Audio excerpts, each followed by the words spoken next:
Assalamualaikum warahmatullahi wabarakatuh, Bapak Ibu yang kami hormati. Sebelum saya menyampaikan beberapa hal terkait tes wawancara, saya ucapkan selamat bagi Bapak Ibu yang telah lolos untuk mengikuti tes wawancara dan telah lolos mengikuti yang kemarin tesnya yaitu tes substantifnya, dan semoga nanti di tes wawancara Bapak Ibu diberikan kemudahan, diberikan keluasan berpikir, diberikan ketenangan dalam menjawab soal-soal dari asesor. Nah, Bapak Ibu yang kami hormati, khusus pada video kali ini spesial sekali untuk semua calon mahasiswa PPG Prajabatan ya, baik yang mengikuti prodi PGSD, kemudian mengikuti prodi mata pelajaran yang lainnya, dan bagi Bapak Ibu semua yang terkait dengan tes wawancara nanti, kita akan bedah di sini apa saja yang perlu kita persiapkan sebelum melakukan wawancara. Apa saja yang perlu kita ketahui kompetensi yang akan dinilai nanti. Nah, itu kita akan bahas pada kesempatan kali ini. Baik, yang perlu Bapak Ibu siapkan untuk nanti menghadapi tes wawancaranya adalah pertama tentu yang paling penting adalah kesiapan mental ya Bapak Ibu. Ini sangat perlu. Kenapa? Kalau kita mentalnya baik di dalam tes wawancara tentu kita akan tenang menghadapi wawancara tersebut. Kemudian yang terpenting juga ada juga kesehatan ya. Itu pasti Bapak Ibu harus jaga terkait dengan kesehatannya. Dan yang kedua yang perlu Bapak Ibu ketahui, ini adalah masalah teknis yang perlu Bapak siapkan sebelum melakukan wawancara tersebut. Baik, kita akan ulas sedikit mengenai kesiapan mental. Nah, di sini saya mengajukan pertanyaan, bagaimana cara mempersiapkan mental? Nah, Bapak Ibu yang perlu Bapak Ibu siapkan untuk menghadapi tes wawancara ini agar mentalnya itu baik ya di dalam menghadapi tes wawancara. Yang pertama kali Bapak Ibu lakukan adalah sering-seringlah berlatih berbicara. Seringlah latih diri untuk eh, mengungkapkan pendapat, mengungkapkan ide, gagasan. Nah, itu perlu dilatih Bapak Ibu, baik dengan otodidak maupun berlatih kepada orang lain. Nah, hal ini akan membangun kita, akan membangun kalimat yang akan kita keluarkan nanti ya, karena yang namanya wawancara pasti kita namanya berbicara. Nah, jadi nanti Bapak Ibu sebelum melakukan eh, tes wawancaranya, Bapak Ibu sering-seringlah berlatih berbicara, baik sendiri maupun dengan orang lain. Tips saya untuk Bapak Ibu, lakukanlah dengan secara sendiri dulu.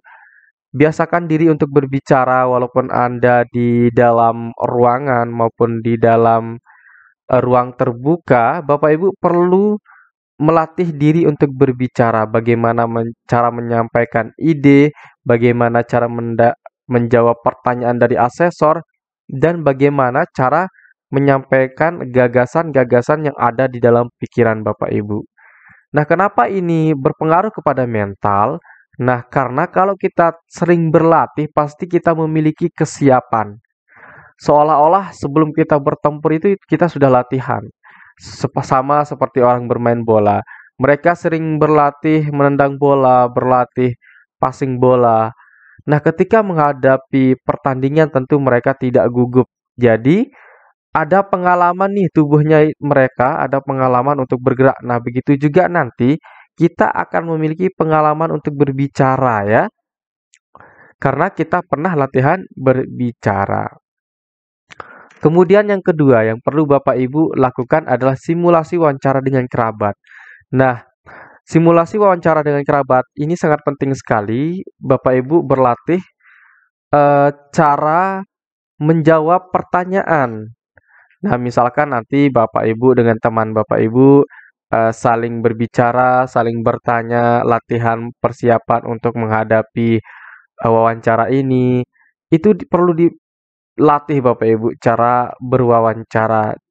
Nah, nanti ketika Bapak Ibu simulasi, setelah selesai simulasi, Bapak Ibu minta pendapat dari lawan bicara Anda.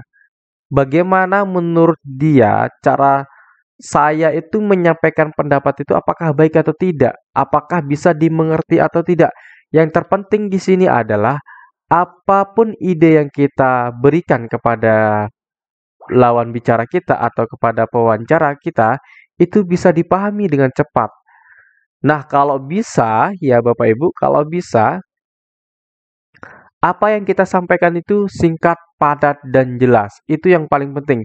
Jangan bertele-tele, jangan banyak kiasan, jangan banyak bicara, tetapi yang paling penting Bapak Ibu bisa menyampaikan poin penting dari gagasan Anda.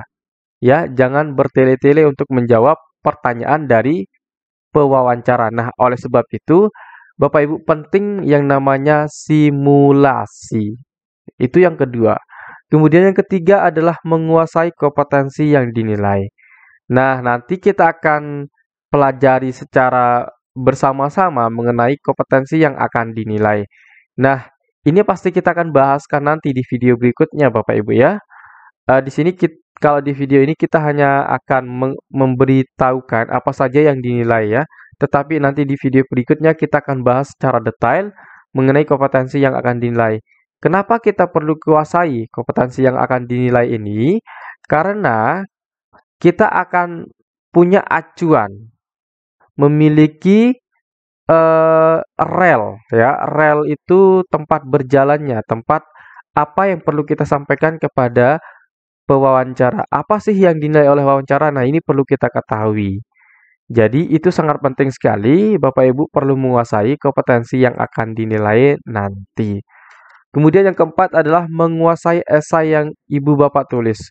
Nah, kemarin kan sebelum pengumuman pas pendaftaran Bapak Ibu pasti menuliskan esai yang Bapak Ibu tuliskan di pendaftarannya.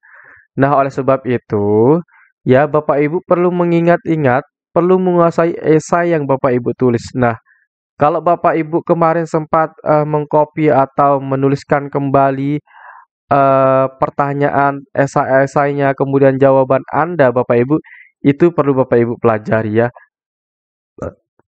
Nah, kenapa ini perlu dikuasai? Karena kemungkinan besar pertanyaan yang dimunculkan oleh asesor nanti terkait dengan esai yang Bapak Ibu tulis.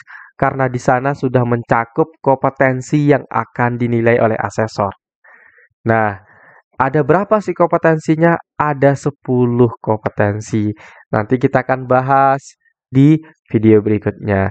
Nah, Bapak Ibu, kuasai saja esainya ya, dibaca-baca, diingat-ingat kembali. Walaupun kita yang menulisnya, yang namanya kita manusia, mesti ada lupanya. Oleh sebab itu perlu kita kuasai dan baca kembali esai yang Bapak Ibu tulis. Oke, santai aja ya kita sambil minum.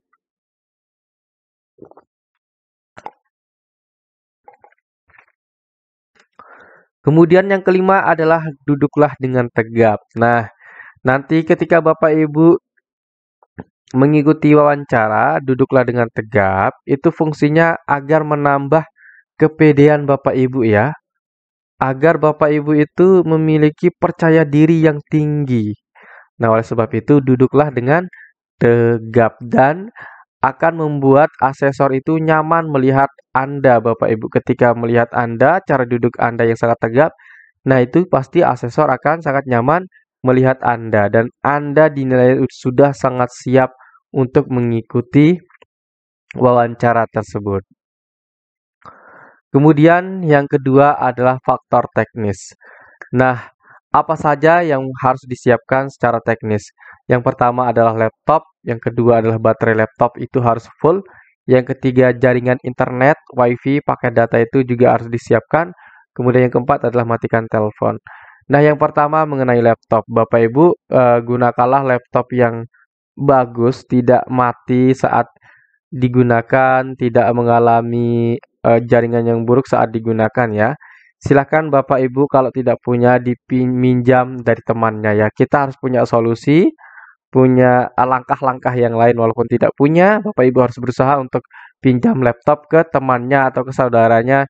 Itu adalah caranya. Karena banyak sekali yang bertanya mengenai kalau tidak punya laptop bagaimana?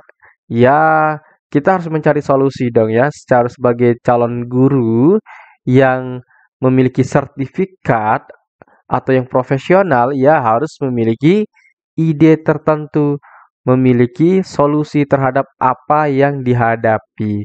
Nah, itu kan contoh kecil dari masalah yang diberikan. Oke. Kemudian yang kedua adalah baterai laptop itu harus full. Kenapa baterai laptop harus full? Ini untuk menjaga-jaga Bapak Ibu ya. Kalau bisa laptopnya itu sambil di charger sambil menjalani tes wawancaranya. Kenapa? Karena kan tidak kita ketahui mengenai faktor alam, faktor lainnya yang di luar kendali kita. Nah, itu kita harus siapkan. Ketika baterai laptop kita habis, maka apa yang perlu kita harus siapkan? Nah, itu juga perlu Bapak Ibu cari solusinya.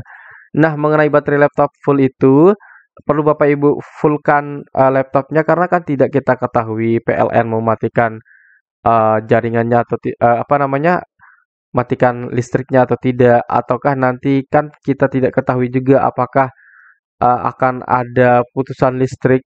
Ya, itu kan di luar batas kemampuan kita. Nah, jadi itu perlu Bapak Ibu jaga-jaga ya. Kemudian yang ketiga adalah jaringan internet WiFi paket data. Nah, kalau di sini saran saya Bapak Ibu ya untuk menjaga-jaga ya, perlu Bapak Ibu siapkan dua jaringan internet. Ketika nanti misalkan jaringan satunya terganggu, bisa Bapak Ibu ganti dengan jaringan yang lainnya. Oleh sebab itu sangat perlu sekali kita siapkan dua jaringan internet, baik itu WiFi, paket datanya maupun internetnya. Itu perlu Bapak Ibu siapkan minimal dua. Ya, ini untuk jaga-jaga saja. Kan siapa tahu nanti habis kuotanya, nanti HP-nya mati, nanti HP-nya dibawa anaknya, nanti HP-nya tiba-tiba tidak ada sinyal kan kita tidak ketahui itu. Nah, oleh sebab itu buat jaga-jaga saja siapkan dua jaringan internet. Ya. Oke, sambil santai aja. Kemudian yang keempat, matikan telepon. Nah, bagi Bapak Ibu terkhusus ya atau untuk semuanya yang menggunakan handphone untuk tethering itu matikan teleponnya dulu ya agar nanti Bapak Ibu bisa wawancara dengan baik dan bagus. Caranya bagaimana? Silahkan cari di YouTube pasti ada cara agar tidak menerima panggilan. Mungkin nanti dalam mode sibuk atau bagaimana silahkan dicari di YouTube caranya bagaimana. Oke Bapak Ibu, kemudian nanti juga akan kami berikan mengenai kompetensi yang akan diukur. Nah, di sini kami sudah siapkan ada 10 kompetensi yang akan diukur, tapi nanti kita bahas di video berikutnya. Nah, yang pertama ada building positive working relationship, kemudian yang kedua coaching, yang ketiga compelling communication, yang keempat continuous learning, kemudian yang kelima ada decision making, yang keenam ada ethical maturity, yang ketujuh ada managing working, kemudian yang kedelapan ada mission on purpose, dan yang kesembilan ada relations, dan yang ke-10 ada valuing difference. Nah, Bapak Ibu, itu saja yang dapat saya sampaikan pada video kali ini terkait dengan kompetensi yang akan diukur. Nanti kita akan bahas di video berikutnya. Semoga ini bermanfaat untuk kita semua. Sekian dan terima kasih. Assalamualaikum warahmatullahi wabarakatuh.